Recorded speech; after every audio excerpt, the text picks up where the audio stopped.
अगर शादी के 1 साल के अंदर ही विवेक का चल गया था किसी और से चक्कर, तो खुशी क्यों साथ में रह रही थी? जी हाँ, अब ऐसे सवाल लोग करने लगे हैं, खासकर कुछ फेक आईडीज़ कि भाई ऐसी क्या वजह थी जब विवेक का चक्कर जानते हुए और ये जो नींद की गोलियों वाला प्रकरण आया है, इसका तो कुछ अलग ही रंग दिख रहा है। तो क्या इस प्रकार की घटनाएं भी इनकी फैमिली में होती रही हैं?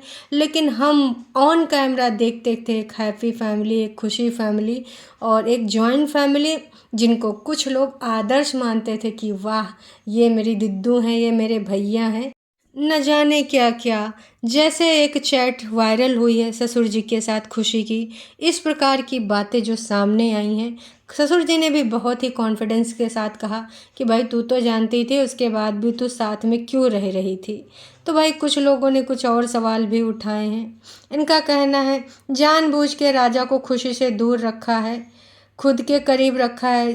इसके अलावा इनका ये भी कहना है कि भाई ये जो माता पिता जी हैं, ये अपने लाडले की करतूतें तो जानते ही थे और अब राजा को भी अलग कर दिया है। खुशी से कहीं पर भी खुश नहीं रह पाएंगे ये लोग। तो भाई इनका ये कहना है कि ये जानबूझ के चीज़ें कर रहे हैं और जब विवेक ऐसी हरकतें करते आए हैं तो ये लोग जानते तो ही होंगे।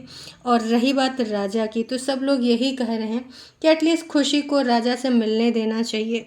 देखो, अगर ये दोनों काम पे जाते थे तब बात दूसरी थी, कम से कम वीडियो कॉल पे बात भी कर पाते थे।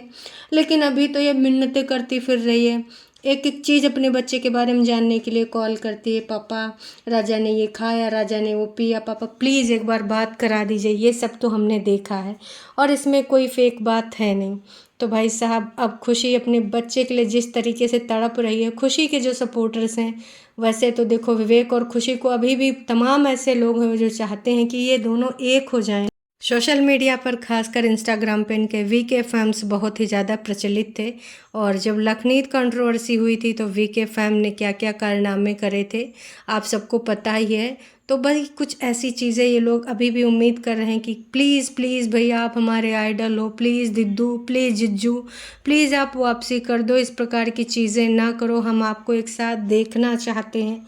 लेकिन ये चीज़ें अब मिल नहीं पाएंगी। जी हाँ, ये देख लीजिए भैया, प्लीज़ आप और खुशी दी एक हो के रहना, क्योंकि आप तो अलग रह के लाइफ ख़राब होगी पर राजा के भी लाइफ ख़राब हो जाएगी। तो कुछ भी अपने बारे में सोचने से पहले राजा के बारे में ज़रूर सोचना।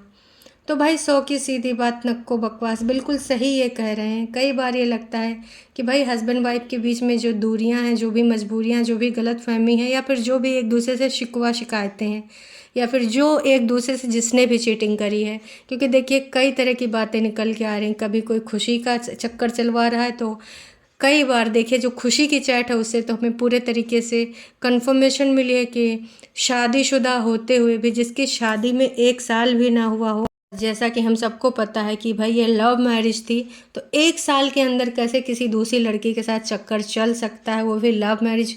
आप अपनी मनपसंद लड़की के साथ 1 साल भी नहीं बिता पाते हैं और दूसरे रिलेशनशिप में आ जाते हैं। अगर ये सच्ची बात है तो वाकई में ये कह पाना बहुत ही ज़्यादा वो होगा कि भाई साहब खुशी कैसे इतने दिन तक बर्दाश्त कर रही थी। और शायद यही होता होगा कि जो लड़कियां चाहती हैं ना कि अब हम एक रिश्ते में आ गए हैं तो हम सही कर लें, सुधार लें, क्योंकि हमने शादी कर ली है। बहुत सारी ऐसी चीज़ें बहुत सारी लड़कियों के मन में आती हैं, तो हो सकता है मैं भी खुशी के मन में भी ऐसी ही कुछ बात रही हो।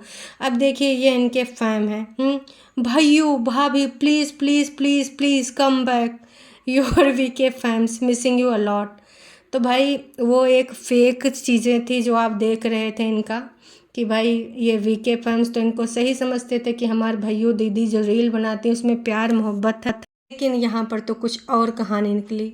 देखिए दूसरे फॉलोअर ने लिखा पूरी फैमिली खुशी को बहू बेटी मानती थी और सडनली ये गालियाँ देना और डाइवोर्स, ये सब क्या से क्या हो गया।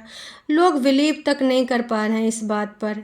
विवेक चौधरी घटिया इंसान है, ड्रामेबाज हैं। वाह जी वाह, क्या क्या लोग लिख रहे हैं इस प्रकार की बातें। जो कल तक इनको एडमायर करते थे आज इस तरीके की बातें लिख रहे हैं, लिखने से पहले सोच भी नहीं रहे हैं। तो सोचिए इनके जो सब्सक्राइबर्स हैं, जो फॉलोअर्स हैं, कुछ तो गुस्से में हैं। तमाम लोग तो ये भी बोल रहे हैं कि भैया इनको फॉलो कर दो, ज़ीरो हो जाएगा तो ये ज़रूर आके अपनी कहानियाँ बताएंगे, जो भी इनकी कहानियों की सच्चाई है। पर सच्ची बात तो ये है कि भाई अब ये बताने अभी नहीं आएंगे जब तक इनका कोर्ट कचहरी वाला कुछ फाइनल नहीं हो जाता, क्योंकि कुछ आईडीज़ के द्वारा ऐसी इन्फॉर्मेशन मिली है कि भाई इनसे कुछ कंफर्मेशन कराई गई है, कहीं पे साइन कराए गए हैं इस रिगार्डिंग। बाकी आज नहीं तो कल सच्चाइयाँ तो बाहर आएंगी ही आएंगी, किसने कितना क्या चलाया है, किसने किसका कितना काटा है। तमाम अपने बड़े बड़े सेलिब्रिटीज़ को चाहने वाले लोगों ने ये भी लिखा है कि भाई अब तो सोशल मीडिया जितने भी बड़े बड़े इन्फ्लुएंसर हैं इस पे आंख बंद करके बिल्कुल भी भरोसा ना करो, क्योंकि भाई इनका जो ऑफ कैमरा कुछ और कहानी होती है। ऑफ कैमरा हमने खुशी की कुछ रील भी देखी हैं जहाँ पर उसके हाथ पे इतना बड़ा बड़ा काला निशान पड़ा हुआ है, जैसे मार पिटाई के बाद होता है, हाथापाई के बाद होता है, उसमें भी वो ऐड कर रही होती किसी न किसी प्रोडक्ट को वहाँ पर उनका एडवर्टीज़मेंट कर रही होती हैं। तो भाई साहब वो ऑफ कैमरा बहुत सारी चीज़ें चला करती हैं, लेकिन ऑन कैमरा ये सारी चीज़ों को प्रोफेशनली रूप से लाके अपना हंसी खुशी वाला परिवार दिखाते हैं। जब लखनीत फैमिली कंट्रोवर्सी चल रही थी तो भी खुशी विवेक का साथ देने बैठी थी, हालांकि उस टाइम भी इनके बीच में बहुत सारी चीज़ें हो चुकी थी। तो आप समझ जाइए कि कितना छलावा होता है सोशल मीडिया प्लेटफॉर्म में। तमाम ऐसी चीज़ें हैं और आज का जो ये टाइम है बस लाइक शेयर सब्सक्राइब वाला टाइम चल रहा है। कुछ कॉन्सेप्ट बनाते हैं लोग, पसंद करते हैं, जबकि वो रील होता है। मैंने कई बार बोला है कि भाई वो उनके आइडियाज़ होते हैं आदर्श बहू वाले, आदर्श फैमिली वाले, वो सिर्फ कॉन्सेप्ट होते हैं, उस पर जानबूझ के वो रील बनाई जाती है, जानबूझ के इस प्रकार की वीडियो प्रिटेंड करते हैं कि आपको लगे कि हमारी फैमिली ऐसी, वो इमेज क्रिएट की जाती है, जबकि उसके पीछे कैमरे के उल्टे बहुत सारी चीज़ें साइड में चल रही होती हैं आपस में फैमिलीज़ में। और ये अब चीज़ें लोगों को पता चल गई हैं, लोग मानने लगे कि हाय हमने तो ये सोचा भी नहीं था कि हमारे भैयों और हमारी दीदी ऐसे काम करेंगे। कुल मिला के चीज़ें बिगड़ चुकी हैं और सच्चाइयाँ सबके सामने आ चुकी हैं। बस जनता का और कुछ लोगों का और कुछ फेक आईडीज़ का ये सवाल है खुशी के ऊपर कि बहन जब तेरे ऊपर इतनी सारी चीज़ें हो रही थी तो सारी चीज़ें उसके बावजूद तुमने अपने सारे आईडीज़ पासवर्ड कैसे उनको दे दिए, कैसे क्या हो गया। और मेन चीज़ ये है कि राजा को छीना कैसे जा सकता है। अगर कोई छीन रहा है तो लोग यही कह रहे हैं कि खुशी बोल क्यों नहीं रही है, क्योंकि वो अपने आप में भाई देखो इंडिपेंडेंट है, उसके पास इतना बड़ा प्लेटफॉर्म है कि एक दिन में अपनी चीज़ें यहाँ पर रख कर या फिर ट्विटर पे जाके ट्वीट करके या फिर किसी भी बड़े अधिकारी से भी कांटेक्ट कर सकती, हेल्प ले सकती है। तो इसमें सबसे ज़्यादा लोग सवाल ये उठा रहे हैं कि वो चुप्पी किस बात की शादी है, राजा से मिल नहीं पा रही, इस तरह की चैट कर रही है। तो असली सच्चाई जो है, असली कहानी तो वही इनके द्वारा ही पता चलेगी कि केस के रिगार्डिंग ये नहीं बोल पा रही या फिर वजह कुछ और है, या फिर इनके वकील ने बोला है कि भाई अभी आपको इन सारी चीज़ों पे बात नहीं करनी है। चलिए अभी के लिए इतना ही।